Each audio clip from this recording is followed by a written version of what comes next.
Now on Sports Center at 6, the Raiders made it official with Jon Gruden. This is a big effing deal. How much will be different this time around in Oakland? His first TV interview this hour.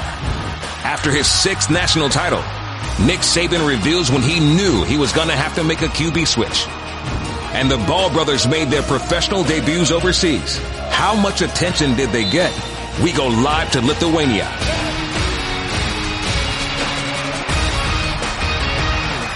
Here's Michael Smith and Jemele Hill. That's right, another classic end into the college football season last night. And while there's plenty more to unpack from Bama's epic comeback, college basketball takes center stage tonight. We're taking you right up to Texas A&M, taking on Kentucky right here on ESPN. Also, number 2, West Virginia in action on ESPN2. Plus, Trae Young, number 1 in both assists and scoring in the country, takes his toughest test yet on the U. We'll get around to previewing those games later, but first, full circle. Not hard to imagine Jon Gruden riding into his new old job today, rocking out to AC/DC's Back in Black on repeat. The Raiders had repeatedly tried in vain to replace Gruden, going through 9 head coaches since he was traded to Tampa after the 0-1 season. Oakland's 479 points in 2000 under Gruden remain a franchise record. The goal is, of course, to bring a Lombardi back to the East Bay, commitment to excellence and everything. In the meantime, Gruden's return already has brought more excitement to Raider Nation than it's felt in years. About 16 years, actually. There is unfinished business. And as a coach, I was traded. I've been fired. I've missed the game terribly, but I've really missed the Raiders. I never wanted to leave the Raiders. I never thought I'd be back, but here I am, and I'm ready to get to work. In my heart, I feel this is the thing to do. This is what I want to do. This is the organization that I want to be a part of. I'm all in. I only live one time. This is something that I feel deeply, strongly about. The reality is I haven't changed much at all since 1998. I really haven't. I know I have a lot to prove, and I'm eager to prove that I can do it. And my intentions are calling the plays. Yes, that's what I've done for the last 14 years of my career. I've been thinking of a lot of plays. And when I met Derek Carr this morning, I thought of a few more, just so you know. ESPN NFL reporter Jim Trotter is in Oakland. You were in the room where it happened. What stood out to you about Jon Gruden being introduced as Raiders head coach this time around, or rather reintroduced? Michael, it was really his intensity in terms of his love for the Raiders and his love for the city of Oakland. The thing he kept stressing is that he came back because this is a special place to him. He told me, look, my son was born here. He said, this city raised me as a head coach, and he wants to give something back. And so while everyone kept focusing on him and what he's going to mean for Las Vegas, he said, no, I live in the moment. I live for now, and I'm here to do the best that I can for Oakland and to try and get Oakland a championship. One other thing that stood out to me, his talk about Derek Carr. He wants Derek to become more of a leader off the field as well as on. He wants him to take more ownership of this football team behind center as well as in the locker room. So those are 2 areas you can look for. He wants to win for Oakland, and he wants to develop Derek Carr. All right, Jim Trotter, and the reason, of course, for excitement, as Raider Nation knows, over the past 20 seasons, Oakland earned as many playoff appearances in 16 seasons without Gruden as it did in his 4 seasons. That would be 2. And as part of his introductory conference on Tuesday, Jon Gruden officially announced 3 hires to his coaching staff. Paul Guenther as defensive coordinator. He had been with the Bengals. Greg Olsen as offensive coordinator. He comes over from the Rams. And Rich Bisaccia as special teams coach. He, of course, had been with the Cowboys. All right, and we'll hear more from Jim Trotter, who has a one-on-one interview with Jon Gruden. That's coming up in about, a half hour or so. So let me tell you a quick struggle story. Mm-hmm. I left after the 80-yard touchdown. I left Eve's house. I was at Eve's house with Omar, L. Duncan's husband. I left after the 80-yard touchdown. It's 20-7. I'm like, okay, this is a wrap. Okay. So, of course, Bama kicks a potential game-winning field goal. And then after Fromm takes the sack and Georgia gets the 51-yard field goal from Blankenship, I'm like, oh, okay, they're done. They're done. Georgia's going to take this home in this long national title drought. And then I'm watching the app in my bed as Alabama takes the sack, okay? And I'm just like, oh, man, what a disastrous play, freshman mistake. Right. It's over. The signal goes out and it freezes. So I missed the 41-yard touchdown pass in real time. Did you? So once the app came back, I had to close it out on my phone. This is probably my phone, my signal, nothing to do with the app. You should use it all the time. Once it got back, I'm like, oh, my God, it's 26-23. What I missed? Only the greatest ending in years. All right, and with that, we welcome in Allison Williams and Booger McFarland. But, Allison, we're going to start with you first because you're right there in Tuscaloosa. You've been on campus all day. Did anybody go to class? What has this day been like right there in Alabama? They most definitely did not, Jemele, but that's because class doesn't start till Wednesday, something Alabama conveniently schedules every year. Class always starts after the national championship game. But here's what you got to know about Alabama. They're consistent, they're experienced, and they always give maximum effort. And that's not just true of the team, it's also true of the fans. They know how to celebrate a national championship. They've done it 5 of the last 9 years. They filled the streets on the Strip, partying until the early morning hours. And then they were out here again this morning to welcome the team back. They went to Tuscaloosa Regional Airport to greet them. They were here at the football facilities when they arrived at about 10:30 this morning, although definitely a much more subdued crowd than we saw last night. So they are veterans of champion celebrations. But the man that sparked them to this celebration is really just a kid, freshman quarterback Tua Tagovailoa. He led an unprecedented comeback, and as you can imagine, going from backup to superstar, everything was still kind of spinning when he landed here in Tuscaloosa, while veteran players like Minkah Fitzpatrick, they're just soaking it all in. I haven't slept yet, so I think I'm going to go get me some rest before classes tomorrow, and I'm just have to go to school. I'm just going to go to sleep and just go to school. That's it. Yeah, I slept really well last night. As soon as I hit the bed, I knocked out. So while the players get some much-needed rest, the people here that are working at the football facilities, they've got a lot of work to do because they got to update the decor. The number 7 overnighted from Ohio to update it from 16 to 17 claimed national championships here in Tuscaloosa. No time wasted as they honor the team and their accomplishments. Obviously a lot easier to switch out that number than it is to earn the right to switch it over, but really an exciting time here in Tuscaloosa. And I know you guys are probably concerned because there isn't a lot of room here for another trophy case, but it's Bama, baby. They're always building. They're going to redo this whole area. It'll definitely fit their new piece of hardware and whatever other pieces they collect in the years to come. Guys. All right, thank you, Allison. Go get some Dreamland barbecue. See, another name drop. Yeah, might have been the best substitution in history of substitutions. It took one throw, really, for true freshman Tua Tagovailoa to achieve household name, better yet, one name status. Everybody in America knows who Tua is by now. So who's QB1 now? While Nick Saban says sorting out who Alabama's starting quarterback will be next season is a task for later, certainly doesn't stop the rest of us from speculating immediately on the next move for consummate team player and my hero, Jalen Hurts, starting with Lane Kiffin earlier today. The word was, after not putting him in the Sugar Bowl, after he really thought that he'd beat Jalen out and ability to play, that Tua was gone. Was gone this week, coming up right here because schools start their spring semester. So we go from, if they don't put him in, Tua's probably somewhere else this week at a different school and changes the history of college football. Lane. Jalen Hurts might be available to an FAU football team soon. Lane. FAU. Could FAU use a man with Jalen Hurts' skill set? You guys can't get me to bite on that. All right, Booger McFarland, what kind of quarterback controversy, does Nick Saban have on his hands moving into next season between Tua Tagovailoa and Jalen Hurts? Well, Mike, before I get that, I'm just curious, why were you watching the app in the bed? How come you weren't watching the big screen TV, man? What's going on at your house, buddy? Well, since you asked, I got home on the later side. My wife was in bed sleeping, so I could have either risked falling asleep on the couch again, and my wife asked me why I slept on the couch, or I could just go into bed next to my lovely wife, but she doesn't like to have the TV on because it keeps her up, and she's the one that's got to get up with the kids and get them off to school and so on and so forth. So long story short, I just didn't want to get into trouble, so I watched it on my handy ESPN app. You see what I'm saying? I like it. So there you go. Well, I was just asking the question. Exactly. I was just asking the question that most of America want to know. Right. As far as the question you asked as far as about the quarterback controversy. Right.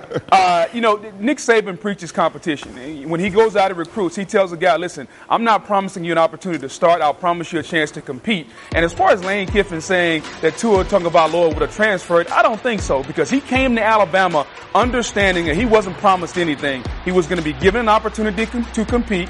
And Nick said, I'll play the best man, whoever gives us the best opportunity to win. And he made a decision last night at halftime, and I think he proved to America that whoever gives us the best chance to win, he'll play. So I don't think he has a quarterback controversy, because remember what Saban said. Tua gives us the best chance to win this game. I think America is reacting, saying, okay, we're prisoners of the moment. Now he's the leading candidate for the Heisman Trophy next year. Let's slow down. Nick Saban has proven he understands how to handle his quarterbacks. Right, and certainly if you know anything about Jalen Hurts, he's not the reactionary, emotional type. So how, if at all, has the outcome of last night's game changed your view of Nick Saban? Well, I don't think it's changed at all. I think Nick Saban is still the greatest coach of all time, regardless whether Tua makes that pass or not. I mean, he's now won 6 national championships, 5 at Alabama, 1 at LSU. And I think when you look at how he's doing it right now in this era, where college football and recruiting is designed to create parity, Nick Saban is still dominating. So I think he's the GOAT. He was the GOAT before last night. He's the GOAT today. Ain't nothing changed, man. You're the GOAT analyst, Booger. I appreciate it. All right, the 6 at 6 rolls on. Tom Brady responds to Seth Wickersham's story, which described Brady as being elated Jimmy Garoppolo was traded. But first, spoiler alert, Super Tuesday is lit tonight. Big slate on the ESPN Family Network. Baylor taking on West Virginia. Winners of 14 straight on E2. At number 2, the Mountaineers are ranked the highest they've been in nearly 60 years. A top 10 matchup on ESPNU as number 8 Texas Tech faces number 9 Oklahoma and Trae Young. Young leads the country in scoring and assists, but will face a Red Raiders team that is on pace to allow the fewest points per game in Big 12 history. And finally, coming up next on ESPN, Texas A&M takes on number 21 Kentucky, coming off a loss last Saturday to Tennessee. Kentucky not lost consecutive conference games in nearly 4 years. For guys to advance in this sport, you got to fight. Fighting doesn't mean fist fighting. It means fight for position. It means the shot goes up. I'm not afraid of contact. I'm going to create the contact. That is all a mentality, a toughness, mental toughness, physical toughness. And when you got a bunch of young guys, it's the last piece of this. I mean, it's not skills. I mean, it becomes... All right, Jay Billis on the call for Texas A&M, Kentucky, and you're joining us live from Lexington. Look, Coach Cal, he lit into his team pretty good. Do you agree with him that toughness is their biggest problem right now? I do, Jamel. I think when you have a young team, sometimes fighting through a screen or diving on the floor for a loose ball or boxing out or running the floor and beating your man down the floor instead of running with your buddy, you know, the guy you're guarding, can be a problem. But this Kentucky team has a chance to be good. But they're not talented enough that they can ignore the tough things that the best teams do. And he preached that all day in practice today. I know that John Calipari talked to his team about the things that were done in the national championship game last night by Alabama, the tough things that made Alabama national champion. So it's not going to be about the X's and O's in this game as much as it's going to be about, are we willing to do the tough things that it takes to win? The things besides scoring that make you a championship-level team. Now, I'm glad that Drake provided the soundtrack to your analysis just there. Of course he would at Kentucky. Now, over on ESPN US 7 is the top 10 matchup in the Big 12 between Texas Tech and Oklahoma. Trae Young, arguably the biggest star in college basketball right now. Can Texas Tech, with their defense, do anything to make him less effective?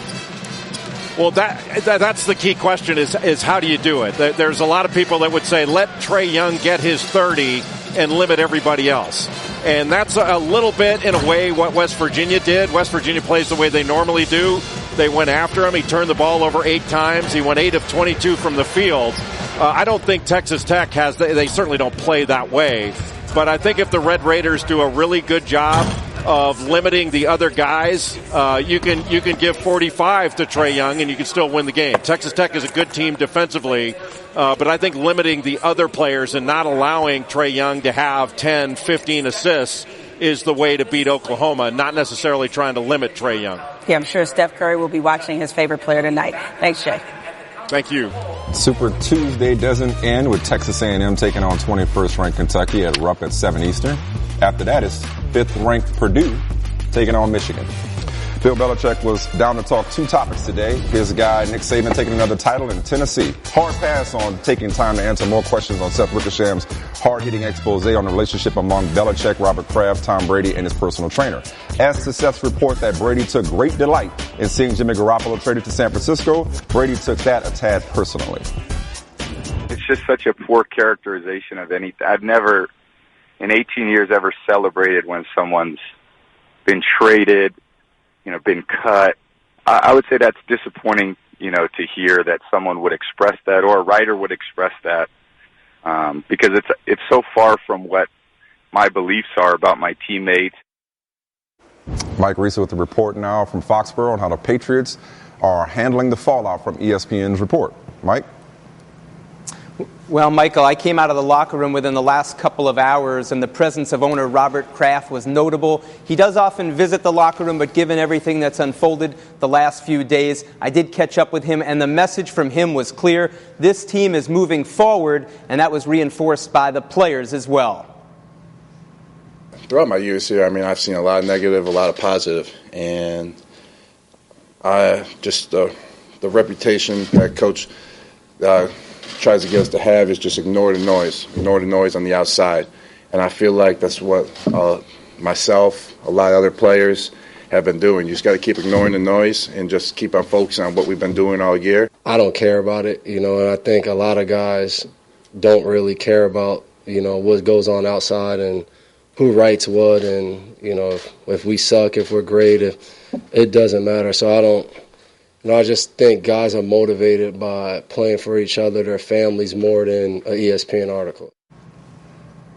As for Bill Belichick, he acknowledged that he dealt with non-Tennessee things the last few days. He said, at this point, I'm all in on Tennessee. Michael? Thank you, Mike. And Brady versus Mariota, that marks the largest age gap between starting quarterbacks in postseason history. But Brady, of course, more concerned with recent history. 6 touchdowns and 5 interceptions in his last 5 games. This is old hat for him handling controversy. Thank you, Mike. All right, the Bears introduced Matt Nagy as their new head coach today, and he spent quite a bit of time atoning for the Chiefs' surprising loss to the Titans last weekend. Nagy, the Chiefs' offensive coordinator, took responsibility for the Chiefs losing despite being up 21-3 at the half and vowed to be much better in Chicago with our own Michelle Steele. That's the obvious that they're going to want that, that the city and the fans are going to want that to have that success right away. But there's got to be, you got to be patient with it in regards to a new coaching staff coming in and where that's at. So obviously, the word expectation, the word goals is always going to pop up. Playoffs, Super Bowl. We understand that that's what everybody wants. Do you see a little bit of Alex Smith and Mitch? They're similar. They have some similar styles to them. Yeah. If you said they're different, then they're more of the same than they would be different. They have those traits. But Mitch is going to be his own guy. He'll be good, and it's exciting because he has a bright future. All right, Michelle, you were there, obviously, as we just saw, talking to Matt Nagy. Look, this hire happened very fast, in about 24 hours. Why did the Bears settle on him? Yeah, barely 24 hours. They met on Sunday morning at 8 a.m. By the next morning, Matt Nagy was the next head coach of this franchise. But I want to paint a picture for you, Jemele, because imagine putting yourself in Ryan Pace's shoes over the weekend. He was very impressed with what Matt Nagy had done in KC. He was excited to see that Titans-Chiefs game. That was a game that everybody expected the Chiefs to win. And he's watching Matt Nagy get shut out in the second half and that offense go scoreless in the second half against this Titans team. I got to tell you, Ryan Pace was very candid when he talked to me about what were the feelings he was feeling when he was watching the game. He said, I was in that hotel room. I had mixed emotions. But what turned those mixed emotions into positive ones for Nagy was the interview later. The next morning, Nagy owned it. He took responsibility. He showed a willingness to talk about it. And most critically, he told Ryan Pace he would learn from it as well. Now, the other part of this that makes him a good fit for Chicago is that Ryan Pace, he says, he has shared beliefs with him. Most importantly, perhaps, that Mitch Trubisky is the guy. Nagy was very high on Trubisky in the draft last year. In fact, he spent 6 hours with him preparing. Obviously, the Chiefs went with Mahomes, but they both have a strong belief in Mitch Trubisky and for him to take the next step in year 2, Jemele. So hope very much alive here in Hallis Hall. Is Matt Nagy the next Sean McVay? We'll find out. Well, Bears fans should feel good because, look, Kyle Shanahan, he went to the 49ers after the debacle in Atlanta. And while things weren't always great throughout the season, at least you see how the 49ers closed their season. Way to turn the front upside down. You know what I'm saying? I'm kind of here to get positivity. You see the reports where Nagy didn't know about Andrew Luck's right, and that's why he went with Trubisky. Who ranked near the bottom of the league in several offensive categories, namely throwing for the fewest yards of any QB to start at least 10 games last season. But yeah, that's John Fox. and he got better as the year went on, in fairness. And here it is. is. Tua Tagovailoa, a true freshman, gets the second half start. A very, very bold move. We'll see how long Nick Saban sticks with it. Nick, when did it first cross your mind about making a quarterback change? I sort of knew going into the game that I thought we would have a difficult time running the ball. And I knew if that point came, Tua might give us a better option as a guy that could consistently throw the ball, do it a little bit better in the drop back passing game. So how was the message delivered? I just told him, I said, look, we may play both of you guys in the second half.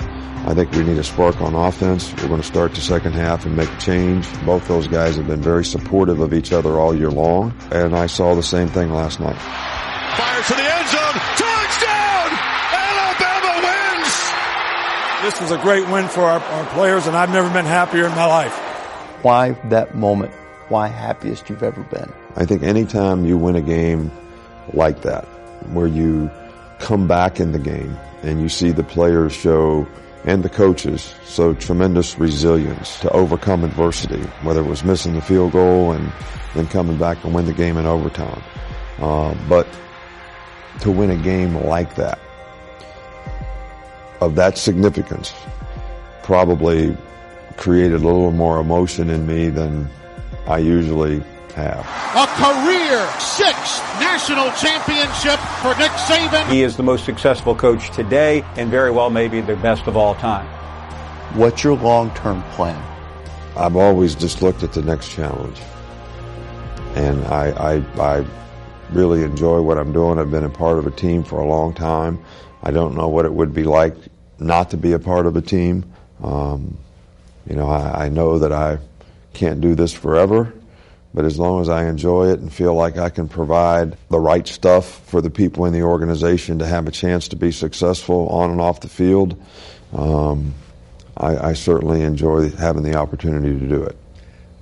Most people, just because of the way the game was played and the way the game ended, will dwell on this for a while. How long do you think you'll dwell on it? I think after today we need to get moving. We have recruiting.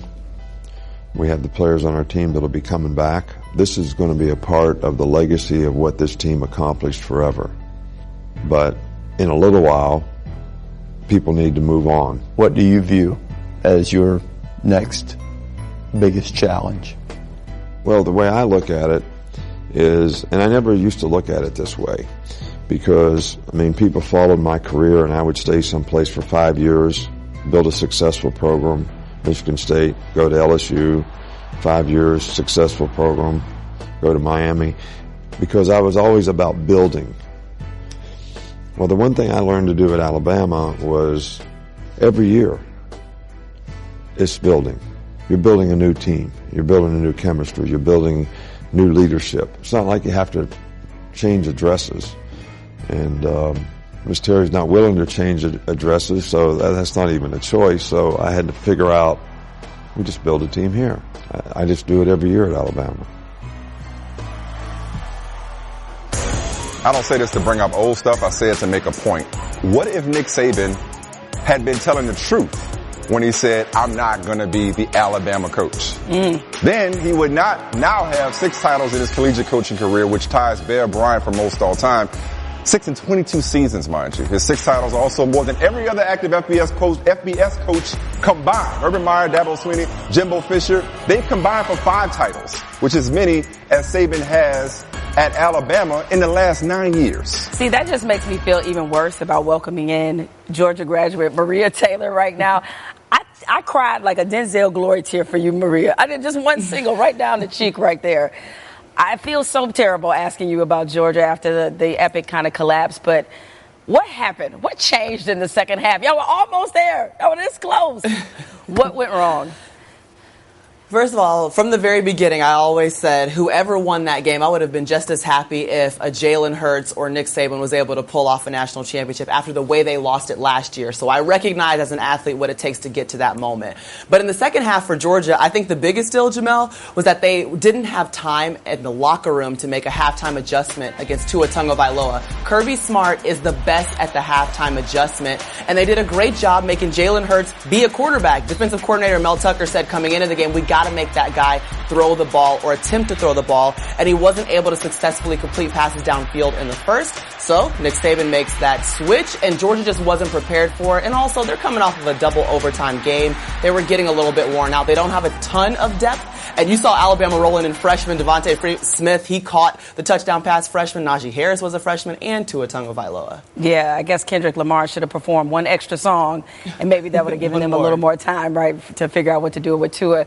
But going forward, though, are Georgia fans, are they hopeful? Because there's still a lot of talent left on this team despite this setback.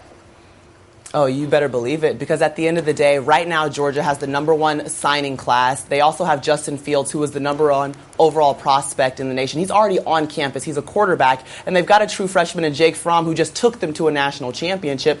Kirby Smart has laid the foundation. I talked to him after the game, and he said, listen, we found out how close we are, but also that this is all about inches. So all these little things can add up to a national championship or take you away from it. And, hey, the standard's set. If you walk through the doors in Athens, you know what the expectation is. You're expected to play in national championship games. All right, well, Georgia fans, just remember, you is kind, you is smart, you is important. Thank you. I needed that. I needed to hear it. All right, take care. Seriously, though, that's the trend. The loser the last 2 years come back to win it. Meanwhile, top 10 matchup in Norman tonight. Number 8 Texas Tech, number 9 Oklahoma. Spotlight on Trae Young as always. Freshman bidding to be the first person to lead the nation in scoring and assists since assists became official in '83. The Texas Tech defense, you could say, will be his toughest test. Second in D1 in defensive efficiency, allowing 59.2 points per game, which is on pace to be a Big 12 record. And then there's family ties for Trae Young tonight. His father, Rayford, played at Texas Tech from 96 to 2000. That ain't that long ago. Or maybe I'm just old. They are the first father-son duo to both play in the Big 12, which was established in 1996. Yeah, I am old. We a little old. You're not getting older, you're getting better, J-Ro. It's like wine. There you go. So, Trae Young tested against this tough Texas Tech defense. How do the Red Raiders slow down the Sooner Star? Sure. Well, it's Point Guard 101 Academy. That's what we're going to do right now, right? So, one of the things that you saw in Trae Young, scouting report is out, him against West Virginia, if you speed him up, he's apt to make a lot of issues. He's apt to have a lot of troubles, right? He had 8 turnovers a season high. So one of the things they did, Javon Carter, you're going to be Javon Carter, I'm going to be Trae Young. All right, don't be too athletic now, don't hurt yourself. So when Trae Young finally was able to beat Javon Carter, now you're on my side. Okay. Javon Carter stayed on his side and forced him to play fast. Okay, all right, so the defender, right? So it forced him to go the whole length of the court and then try to finish at the rim. Right. So one of the keys that you're going to see Trae Young try to adjust tonight is just because you beat your defender doesn't mean you have to beat them to score the rock, right? So if I beat you and you're on my side, I can do things now. Trae Young's 175, 180, right? So if you're a bigger guard, you're behind me. I can just stop, flail, get to the free throw line, boom, slow down, right? Yeah. Or I can come on, you still going, I can cut you off, come here, and then pull the ball back out. So there are different ways you can go about beating the press without beating it to score, but still keeping your composure and getting your team in the right set at the right time. And that's going to be critical for a young guy that really got caught in the attention and the hype and one that dropped. I mean, he still dropped 29 on 20 shots, but still you want to be more efficient with the basketball. You got shook with it. You ain't the only one can slap the floor. Mike, you ain't got no defense. Go to the other game. West Virginia, Baylor, 14 straight. What makes Bob Huggins' squad so difficult? It's West Virginia, man. I mean, they're slopping the floor. They're in down and defensive stance just the way you are. I mean, last time they played Baylor was ranked #1 in the country. They forced Baylor into 29 turnovers. Actually, the last 2 meetings, they've averaged 23.5 turnovers per game against West Virginia. So taking care of the basketball for Baylor is going to be critical. And then Baylor has to find a way in that matchup zone to find Javon Carter. Javon Carter is the heart and the soul of West Virginia. He's a grown man. He has a goatee just like us. You would think he's like 35, even though he's really 21. And he's averaging around 17.5 points per game. So if they can slow him down and take care of the basketball, that should be a recipe for Scott Drew to get. And then even when he went in foul trouble, Allen steps up. There you go. And carries a scoring load. Look at load. you. Are you taking my job? No, far from it, bro. Far from impressive. It. First time West Virginia AP top 2 team since the days of Jerry West. All right, the man on the left, as you'll see here, is the blue pill. The man on the right is the red pill. Yo, he wasn't lying. Because if the red pill is euphoria, Jon Gruden is happy as hell to be back in coaching and making $100 million in the process. He said he hadn't changed and he wasn't lying. Here's more from Gruden on his glorious return to the Raiders. When you walk through that door for the first time, knowing again, and you're a member of this organization, what was your first thought? I still don't know. I mean, it's weird, man. It makes me realize what a weird guy I am. It's a weird life. I mean, very few people get a chance to go back where it all started. Very few people ever get a chance to do what I'm doing, and it means a lot. And the more I think about it, the more I really analyze it, the more freaked out I get. It's important to me to do a good job here and prove that they made the right decision. How will you be different as a coach now? You know, I think I have to be different because the rules are different. There's a lot of things that have changed. The amount of time that you can spend with the players in the offseason, on the practice field. And maybe today's players are a little bit different than they were.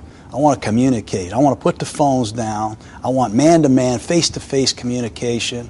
I'm looking for passionate people that love football, that really want to deliver for Oakland, that love the Raiders, and that will do anything within the rules to win. You've had a unique view as a broadcaster to be able to go into each of the 31 other clubs.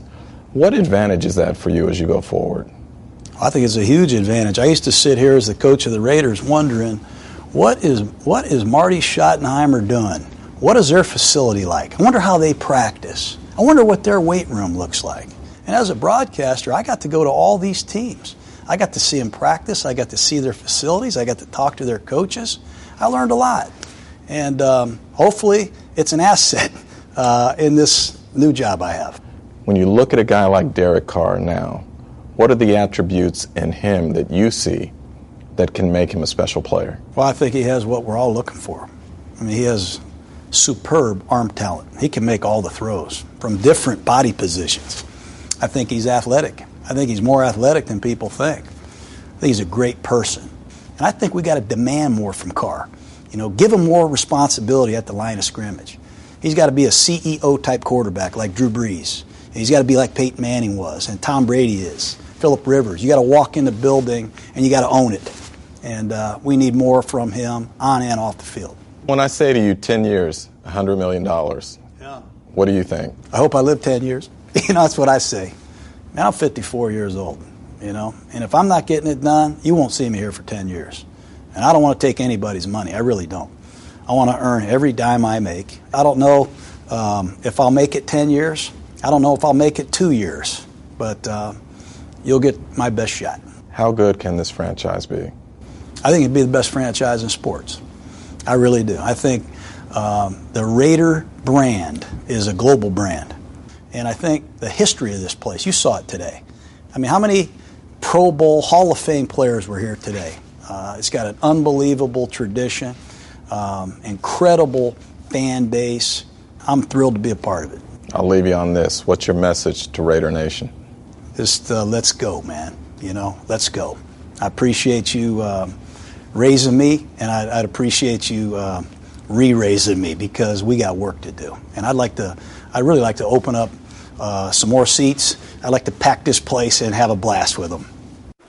All right, Jon Gruden, he's facing some big question marks next season with the Raiders. One of them is under center. Derek Carr doubled his interceptions last year, and his QBR dropped 10 points. Meanwhile, they had the worst pass defense in the NFL last season, allowing the highest opponent QBR and intercepting the fewest passes in the NFL. And now, what you guys have definitely been waiting for, I'm sure, more highlights from the Ball brothers. They made their pro debuts today in Lithuania. You see LaMelo kind of got going a little bit earlier. His first shot, he took that from outside. He drives for the layup and one. Later on, LiAngelo, he gets going. It's this three right here. LaMelo put some trickery on that. Little up and under move, drives baseline, two-handed reverse. Then off the turnover, LaMelo with a nice behind the back no-look pass, but his teammate couldn't quite finish it. LaMelo and his brother LiAngelo for the lay-in. And then off the turnover, LiAngelo gets the dunk at the other end. LiAngelo finished with 19 points, and LaMelo scored 10. Now, Jeff Goodman, you saw the Ball brothers in action live in Lithuania. Grade their performance.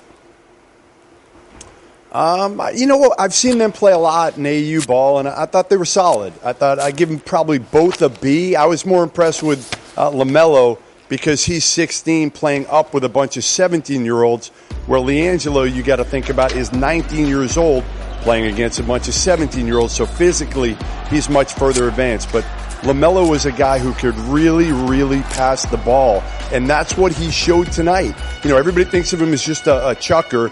And he tried to do that a little bit tonight, but his shot wasn't on. But his court vision, I hate to say it, but he's got some of Lonzo in him. He needs to utilize that more than he does. Now, I don't know if you got wind of this over there in Lithuania, but some NBA coaches, Rick Carlisle, Steve Kerr, and Stan Van Gundy, were all extremely critical of you, ESPN, and Van Gundy even saying that he would withhold additional access from our broadcast team because of a story you wrote in which LeVar Ball said Luke Walton has lost the team. Now, will this be the thing that gets LeVar Ball to finally fall back? No, I don't think so. Listen, LeVar Ball is going to be LeVar Ball. No matter what, he's not going to change because I think ultimately he's one of a kind. I mean, he's that father that just doesn't care in this day and age when everybody else is worried what to say and how to say it. He'll go on the record when other people won't. And obviously taking shots at Luke Walton, his son's coach, when he wants his two other sons, LiAngelo and LaMelo, to play for the Lakers, is something that just shocks me and I think a lot of other people. And no, LeVar Ball is not going to change. He's not. Well, if they wind up playing with the Lakers, they won't. So let's not even put that into the atmosphere. So congratulations on being a walking think piece. We appreciate it. Mike, I'm going to say this in the most diplomatic way possible. This commercial by Shabazz Napier is interesting. Shabazz is the man. Shabazz is the man.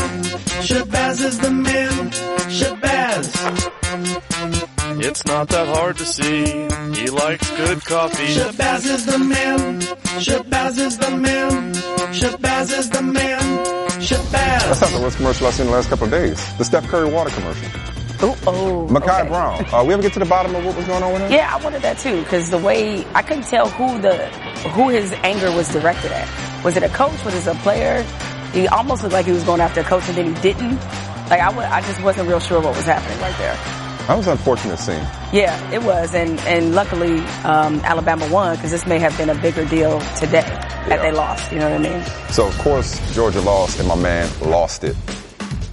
See, once you make the first dent, you might as well go all the way with it. So, well, I wonder what his door was made of. Like a legit door. Yeah, and that wasn't even the conclusion of the game based off what's shown on the TV. So what did he do when the game ended? That's what I said. Like, is he a Falcons fan too? Because if he is, that's probably why he's so good at breaking doors. He did this already.